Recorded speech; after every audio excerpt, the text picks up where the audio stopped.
Mana anak? Nak ada anak gana untuk nikah lagi. Tu untuk racing Syah.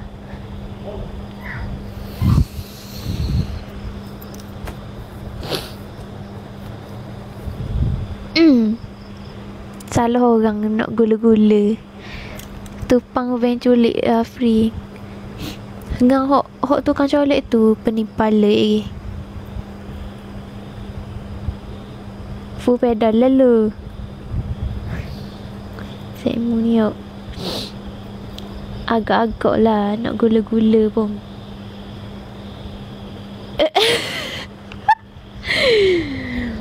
Setakat ni tahu GR tu untuk benda. Tu patanya gelebek tu apa benda? Gelebek tu gana nak kabur semu. Tahu nak kabur gana gelebek. Assalamualaikum, salam. Hai akak, kembali lagi kita. Hai. Kak tak ada. Ya, kalau saya tanya. Ada. Tanya. Bukan. Gelebek. Kebanyak maksud dia. Gelebek tu apa? Wak tak faham lah bahasa korang ni. Tak faham. Duduk dia diam je. Beritahu lah Abang nak belajar kat sana. Saya nak explain tu tak faham. Tak faham. Tak tahu nak explain kan ni. Kak dah makan ke belum dah? Cantik ya. Thank you. Buah. Bukan. Gelebek. Saya tak suka orang IC sebelah beci saya.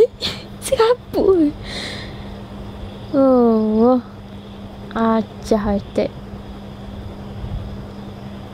Tak suka IC sebelah ngak. Oh, dah nikah dengan bini IC sebelah. Ada macam kelebek. Gelenyah ke? Bukan. Tak suka gitu beg ah. Siapa tak suka? Gata gelebek weh. Bukan maksud dia hok tu. Dia macam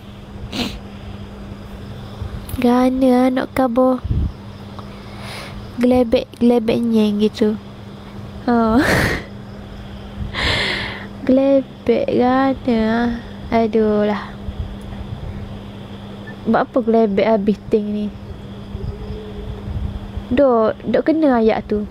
Dak benda lopak tikang. Gi search dalam Google kita kabur.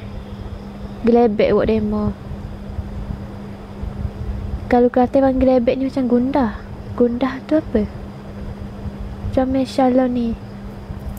Siapa dia pulak ni? Buat apa Syah gelebek Gelebek ni macam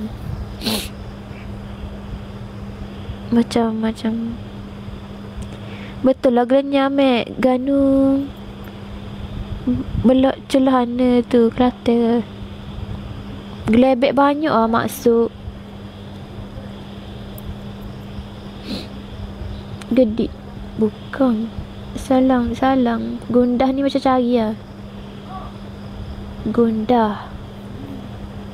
Macam ngukah. Gitu. Gundah tu macam ngukah. Ngukah. Hai do. Gelebek beg. Ni macam gini.